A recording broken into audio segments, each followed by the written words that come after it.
हरे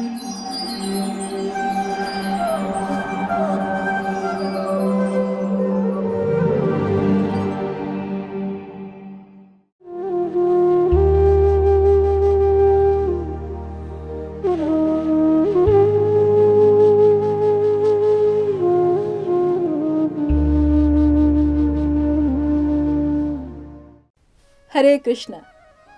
आज के कार्यक्रम में आप सभी का हार्दिक स्वागत है। आज हमारे वक्ता हैं श्रीमान श्री केशव प्रभु जी। प्रभु जी इस्कॉन के संस्थापक आचार्य भक्ति वेदांत स्वामी श्रील प्रभुपाद के प्रिय शिष्य परम पूज्य राधा गोविंद गोस्वामी महाराज के दीक्षा प्राप्त शिष्य हैं। सन 2001 में इन्होंने अपना संपूर्ण जीवन कृष्ण भावनामृत के प्रचार प्रसार करने हेतु आजीवन ब्रह्मचर्य आश्रम स्वीकार किया। तभी से वे इस्कॉन पुणे में अनेक सेवाओं में संलग्न हैं। वर्तमान में प्रभु जी वृंदावन में इस्कॉन भागवत महाविद्यालय में अपनी सेवाएं प्रदान करते हैं तथा इसके अलावा वे वैदिक ज्ञान के अनेक पाठ्यक्रमों यथा भक्ति शास्त्री व भक्ति वैभव की कक्षाएं भी लेते हैं। तो आइए श्रवण करते हैं श्रीमान श्री केशव प्रभु जी के श्रीमुख से। धन्यवाद। हरे कृष्णा। हरे कृष्णा। आज हम श्रीमद् भागवतम के 10वें स्कंद के 15वां अध्याय से बहुत ही सुंदर प्रसंग सुनेंगे। भगवान श्री कृष्ण की वृंदावन विहार लीला। भगवान चैतन्य महाप्रभु कहते हैं कि भक्ति के सर्वश्रेष्ठ 5 अंग साधु संग नाम कीर्तन भागवत श्रवण मथुरावास श्रीमूर्ति श्रद्धाय सेवन। अर्थात साधु संग, भगवान के भक्तों का संग, भगवान का नाम का संकीर्तन, श्रीमद् भागवत का पाठ और श्रवण, अर्चा विग्रह की सेवा, भगवान के धाम वास या धाम की यात्रा इत्यादि। तो इन 5 अंग पर्याप्त है किसी भी साधक के लिए, किसी भी भक्त के लिए कृष्ण प्रेम को प्राप्त करने के लिए। और उसमें सर्वश्रेष्ठ है नाम संकीर्तन और कथा श्रवण।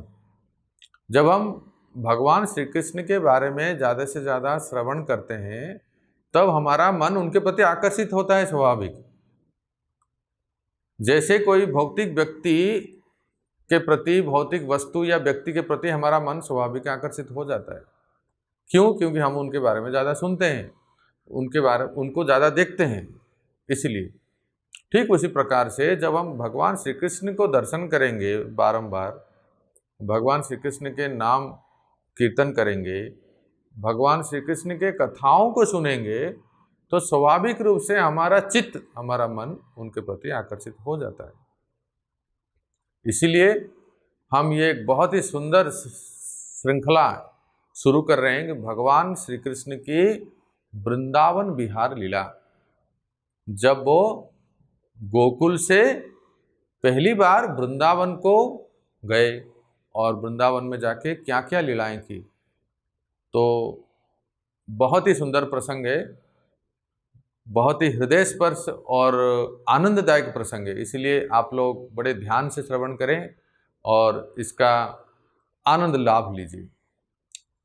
तो श्रीमद् भागवतम के 10वें स्कंद के 15वां अध्याय में जो पहला श्लोक है, हम श्लोक पहले उच्चारण करते हैं। कहते हैं, ततश्च प्रोगण्डभयाश्रितो ब्रजे बभूवतुस्तो पशुपाल सम्मतो गाश्चारयन्तो सखिभिः समं पदे वृंदावनम पुण्यमतीव चक्रतु। सुखदेव गोस्वामी कहते हैं, तथा इसके पश्चात, अर्थात कुछ लीला का वर्णन हो रहा है, उसके पश्चात अर्थात उस लीला का धारावाहिक रूप से वर्णन कर रहे हैं। क्या हुआ? कृष्ण और बलराम प्रोगुंड अवस्था में प्रवेश करते हैं। और आप सब जानते हैं दाऊ जी 8 दिन के बड़े हैं कृष्ण से। तो प्रोगुंड अवस्था किसको कहते हैं? 6 साल की उम्र को प्रोगुंड अवस्था कहते हैं। तो 6 वर्ष के आयु में दोनों भाई कृष्ण और बलराम प्रवेश करते हैं। और जब प्रोगुंड अवस्था में प्रवेश करते हैं तो अब उन्हें गाय चराने की स्वीकृति मिल जाती है और फिर गाय चराने के लिए वृंदावन में जाते हैं और अपने चरणों से वृंदावन के पावन भूमि को और पवित्र करते हैं। ततश्च, यहाँ सुखदेव गोस्वामी कहते हैं कि लीला धारावाहिक रूप से चली आ रही है, अर्थात 5 वर्ष की आयु तक भगवान बछड़े चरा रहे थे और जैसे ही वो 6ठे वर्ष के आयु में प्रवेश किए अर्थात प्रोगुंड अवस्था को प्रवेश किए, समय का व्यवधान, समय का अंतर नहीं था। 5 वर्ष की आयु पूरी हुई और 6ठे वर्ष में भगवान प्रोगुंड अवस्था को प्रवेश किए, तब उनके मन में हुआ कि अब मैं गाय चराने जाऊं। तो इसीलिए यहाँ कहते हैं ततश्च, एक लीला समापन हुई, बस तुरंत ही दूसरे लीला, कोई समय का व्यवधान नहीं है, कोई अंतराल नहीं है, और तुरंत ही वो गाय चराने के लिए उद्यत हुए। तो यहाँ कहते हैं कि जब गाय चराने के लिए गोकुल से वृंदावन आए, वृंदावन में जब आ गए तो उनके मन में हुआ कि अभी मैं गाय चराने जाऊं। क्यों गाय चराने जाऊं? क्योंकि मैं अभी बड़ा हो गया हूं। दोनों भाई में तो ज़्यादा अंतर है नहीं, दोनों भाई बड़े हो गए हैं। इसलिए प्रत्येक प्रसंग में सुखदेव गोस्वामी द्विवचन में वर्णन करते हैं, कृष्ण बलरामौ इत्यादि। तो दोनों में ज़्यादा अंतर नहीं है। तो अभी ये प्रश्न होता है कि कृष्ण के मन में गाय चराने की कैसे इच्छा जागृत हुई? वैसे तो उनको वृंदावन विहार करना था, लेकिन भगवान श्री कृष्ण बड़े बड़े गोप से और बड़े सखाओं से, उनसे जो भी बड़े उम्र में जो बड़े हैं और जो गाय चराना जानते हैं और गाय दूहना जानते हैं, इन सब से जाके मिलते थे और मिलके कहते थे कि भैया मुझे भी गाय दूहना सिखा दो। कैसे आप लोग गाय दोहते हो, दोहनी को लाते हो और दोहनी को कैसे पकड़ते हैं और गाय को कैसे दूध दोहते हैं। इसे जो कृष्ण की बहुत इच्छा हुई कि मैं भी ये सीखूं। तो कभी कभी वो किसी गोप के पास जाते थे और किसी और सखा के पास जाते थे जो गाय दोहना जानते हैं, उनके पास जाके देखते थे। और ऐसे क्योंकि वो ब्रजराज कुमार हैं, तो कोई अगर कौन सा ऐसा व्यक्ति होगा जो नहीं चाहेगा कृष्ण को, श्याम सुंदर को सिखाने के लिए। तो वैसे तो परम भगवान है, लेकिन लीला में वो गाय दोहना सीख गए। गाय दोहना सीख गए तो दोहनी को कैसे 2 पैर के बीच में रखते हैं, अपने 2 पैरों के बीच में, और बिल्कुल थन गाय के थन के नीचे रखते हैं और एक रस्सी से गाय के दोनों पैर को बांधते हैं और फिर दूध दोहना चालू करते हैं।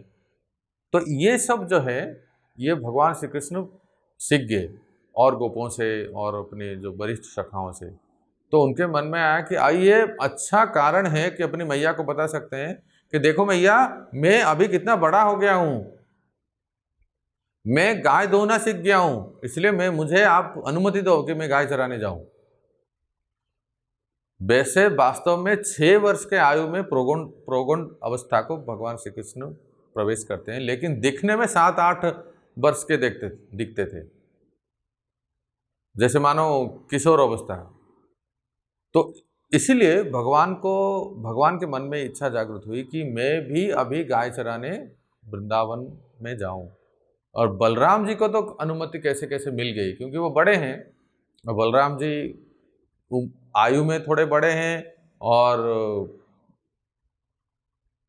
मैया यशोदा, रोहिणी और नंद बाबा इत्यादि जो भी हैं गोप गोपियाँ, वो सब जानते हैं कि बलराम जी बड़े होशियार हैं और बलराम अब सक्षम हैं गाय दोहने में, गाय चराने में।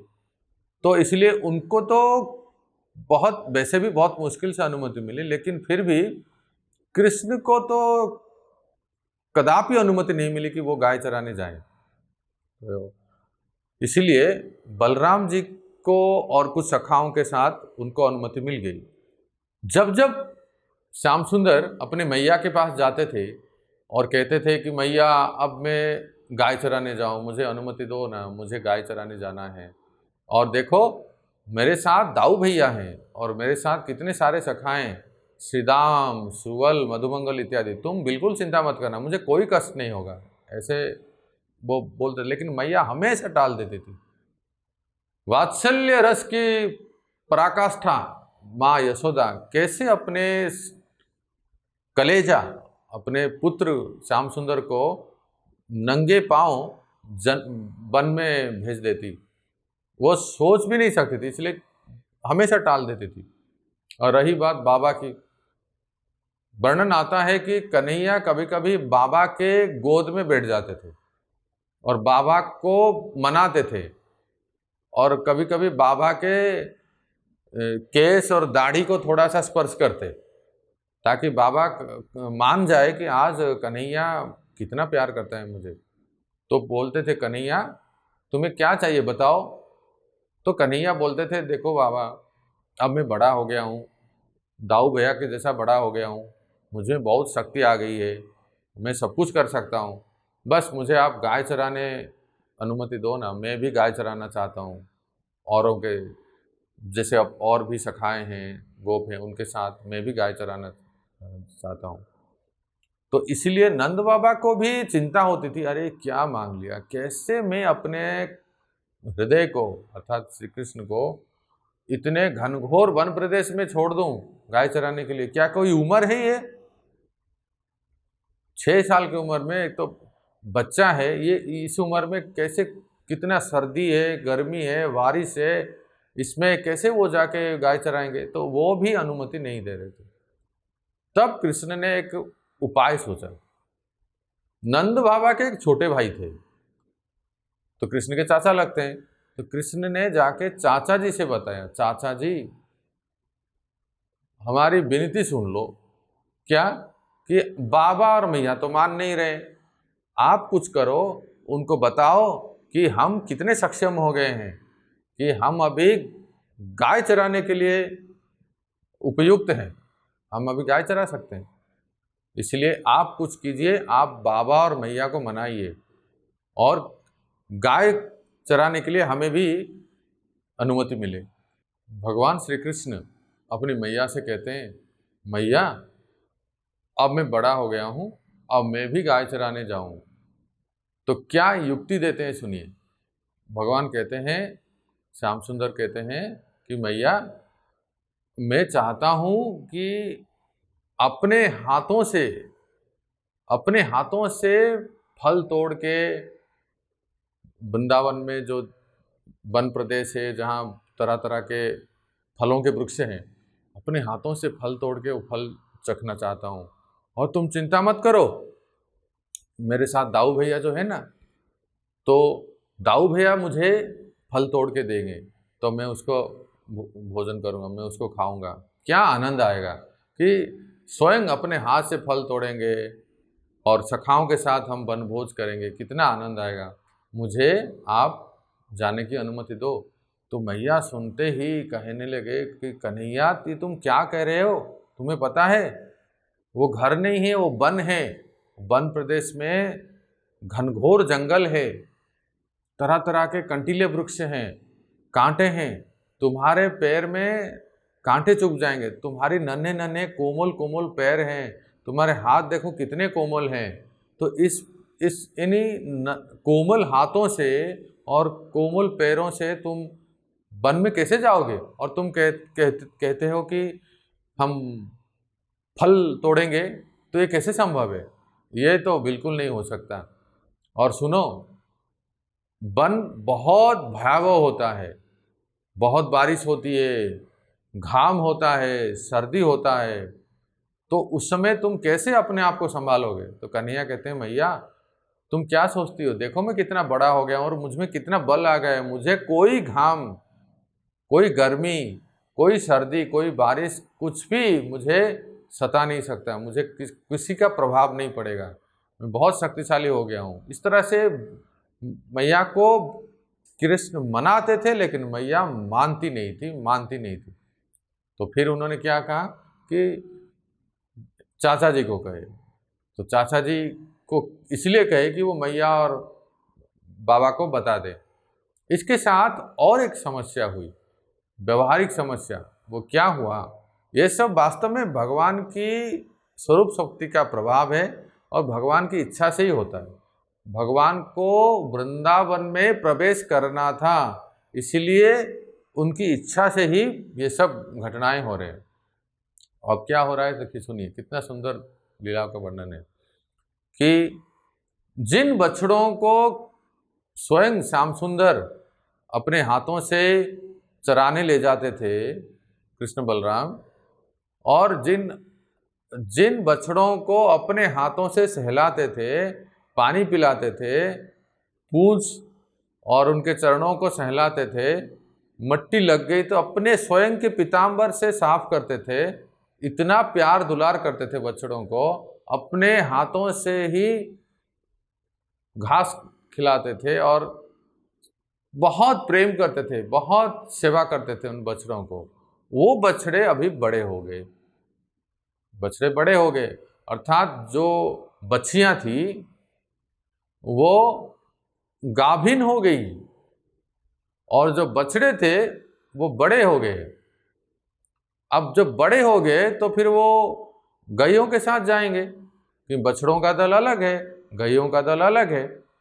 जिन बछियां गाभिन हो गई, गर्भवती हो गई और वो बछड़े जन्म करने के लिए तैयार हो गए, वो और जो बछड़े बड़े हो गए, ये सारे चाहे बछिया हो या बछड़े हो, जबकि ये गायों के साथ चरने जाना चाहिए, लेकिन ये जब बड़े हो गए तो श्याम सुंदर ने जब इनको इतना प्रेम, इतना प्यार, इतना दुलार किया था, इतना सेवा किया था, वो कैसे श्याम सुंदर को छोड़ के जा सकते हैं।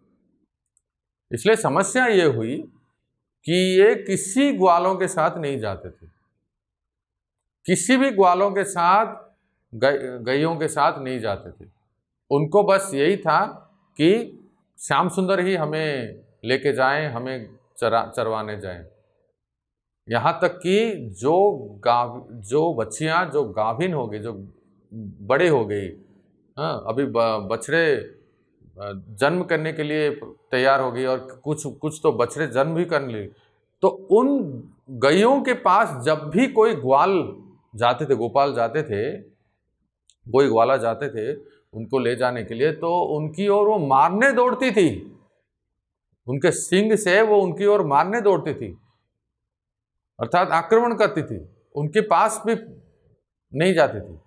तो ये सारे जो गोप जो थे, ग्वाले थे, वो बड़े अचरज में पड़ गए। अब क्या करें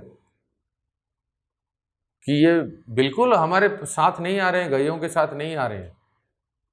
तो ये एक समस्या हुई। उसी तरह से बछड़े भी, जैसे बछिया गाय गर्भवती हो गई और बछड़ा देने के लिए तैयार हो गए और बछड़ा जन्म कर दी, तो उस प्रकार से बछड़े भी बड़े हो गए, वो भी नहीं जाते थे। अच्छा, इसके अलावा और एक क्या बात हुआ कि मान लो कोई ग्वाला, कोई गोपाल आके दूध दूहने जब जाते थे, तो ये लोग उनको मारने के लिए जाते थे और वो बेचारे डर के मारे भाग जाते थे। ऐसी समस्या उत्पन्न हो गई। लेकिन जब श्याम सुंदर आते थे उन गर्भवती गायों के पास, जो बछड़े थे या बछिया थी जो बड़े हो गए थे, उनके पास आते ही श्याम सुंदर उनके पास आते ही वो इतने प्रसन्न हो जाते थी, मानो ये कह रही है, मेरे प्यारे श्याम सुंदर, आप दोहनी को बस हमारे थन के नीचे रख दो, अपने आप दूध की धारा बहने लगेगी। और ऐसे ही होता था, उनको दूध दोहना नहीं पड़ता था, इतना प्यार था उनका। और साथ ही साथ श्याम सुंदर अपने इन कर कमलों से, इन हाथों से उन गायों को सहलाते थे और प्यार करते थे, उनको चारा देते थे, उनको घास देते थे, ये सब करते थे। तो ये अभी कृष्ण को छोड़ के किसी भी ग्वाले के साथ, किसी भी गायों के झुंड के साथ कभी जाना नहीं चाहते थे। तो ये एक बहुत बड़ी समस्या उत्पन्न हो गई। तो ये प्रसंग जो है नंद बाबा के सामने आया। नंद बाबा के सामने सब ग्वाल आके, सारे ग्वाल आके बोले कि बाबा, ये तो बहुत बड़ी समस्या है। आपके लाला ने जिन बछड़ों को चराया था वो तो अभी बड़े हो गए, अब जब बड़े हो गए तो गायों के साथ वन में जाना चाहिए चरने के लिए, लेकिन वो नहीं जा रहे हैं। वो तो केवल श्याम सुंदर के साथ ही रहना चाहते हैं और उनको दोहनी रखते ही दूध दे देते हैं, लेकिन हम जब जाते हैं तो मारने के लिए दौड़ते हैं हमारे। तो हम तो भयभीत हो गए, अब कैसे करें, इस समस्या का समाधान बताओ।